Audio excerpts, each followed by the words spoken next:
Okay, we're getting up there. We're at 220. So all I do is take a test here with my syrup hydrometer. Get the density, how thick the syrup is. See if we're close or not. 220.7. There's this will float and tell me how thick the sugar is. I don't know if you can see there, we're floating now, this is good. There's a red line here. This is the bricks. There's that red line, that's a hot line. When it's above the syrup, like that, that means we have syrup. I let you go a little bit thicker. Nice to be right about there. As you can tell, it's not quite above the red line yet, so we're almost there. So I'm just checking here so I can calibrate the draw off. Calibrate the draw off, so then when we're ready, it'll automatically come off when it's supposed to. I'm gonna check it again here at 222, and then we'll see if it's what I like it or not. I like it quite a bit thicker. I think everybody I sell to likes it thicker too. And we'll turn it back on. Here we go. Starting to draw off there now. I got it set at 220.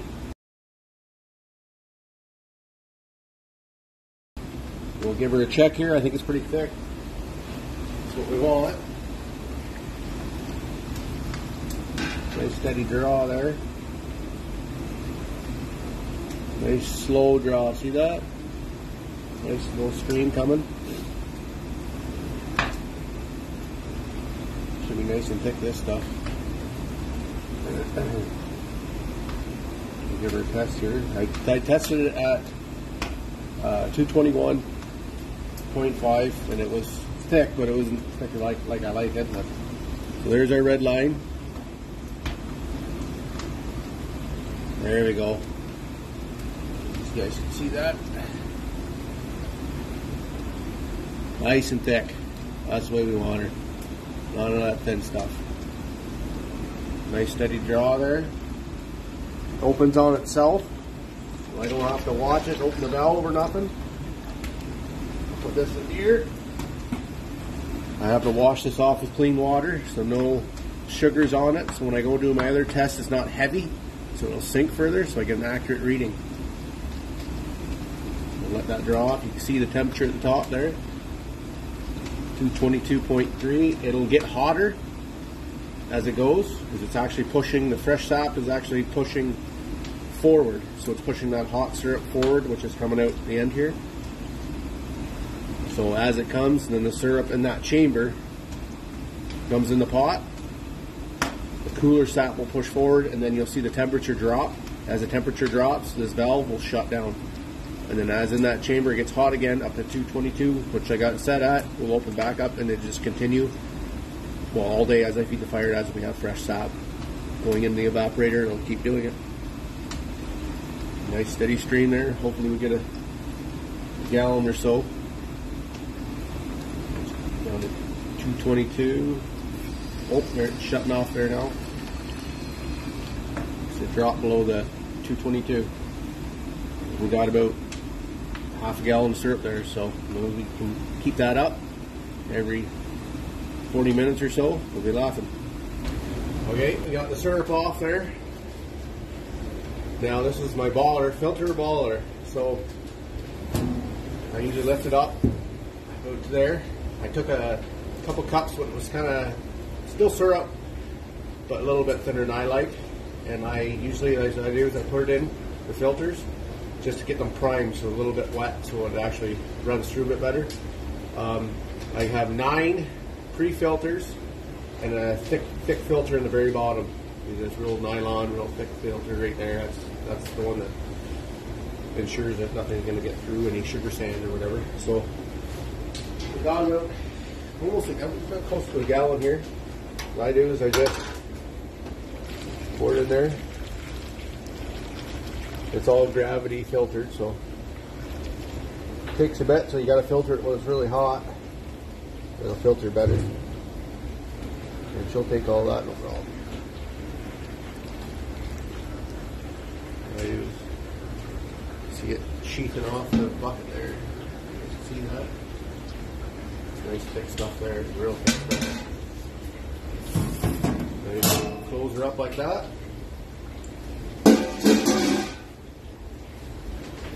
You can hear it running in there now.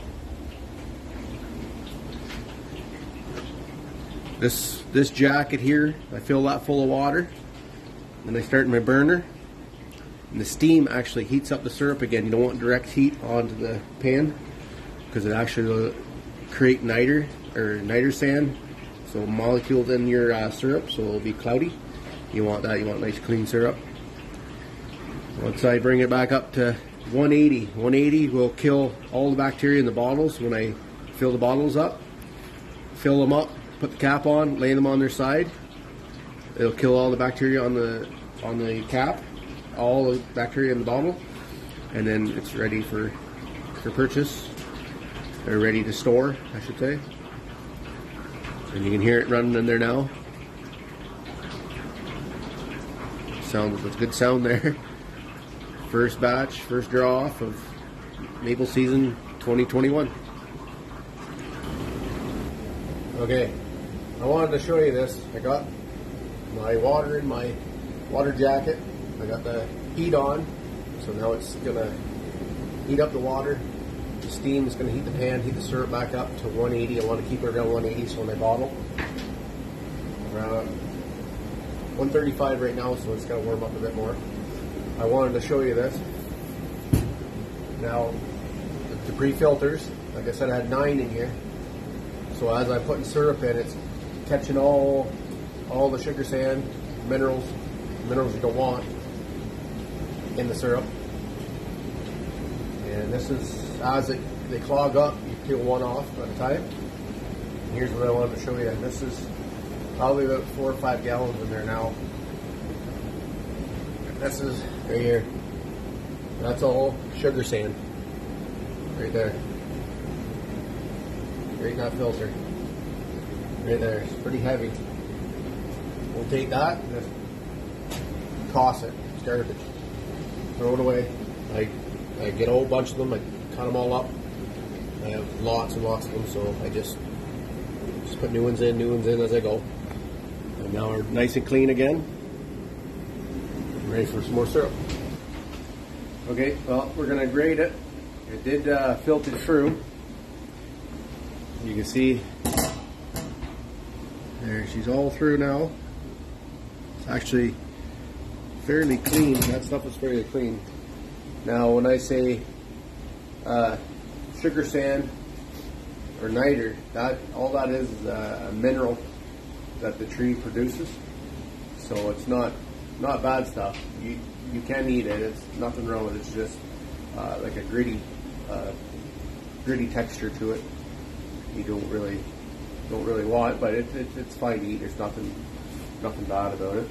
But this is our grade system we got. You have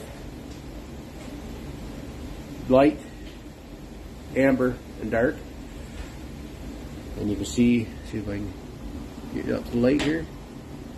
We got light on the end, amber in the middle, and dark on the far end. Alright, so now we're going to test our own here. Empty bottle.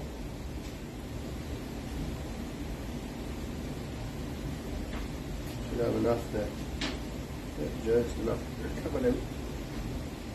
I get this about half full or so before I start bottling. So I have a bunch to bottle. Here we drip.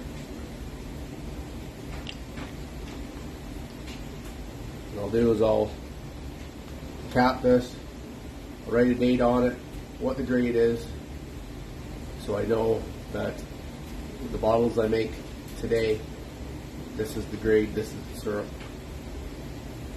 I'll mark it all down, write it in my book down here. Nope, drop it in. We'll drop it in there.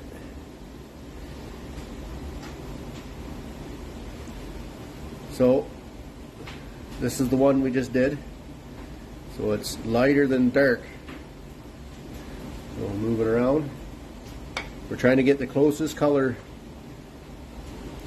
match the closest color we got here. And this is today's, we just drew off. And this is the tester. So they're pretty close. So that's amber. That would be grade A, rich amber. So that's what we got today, making today. It may get lighter, but as the season progresses, it does get potentially darker. So that's what we got. That's how the grading system works. It's got the labels on the top there. So now my stickers. So now when I bottle out of here, the stickers that are going to go on the bottles will be my amber stickers. So when you buy syrup, that would be the grading. You look for that sticker on that bottle, and that tells you what the syrup is in the bottle and what the color is, what the taste is. And amber has a nice maple taste. Dark, really like strong taste, and then the light obviously has the light maple taste to it. So that's how you grade it in Ontario.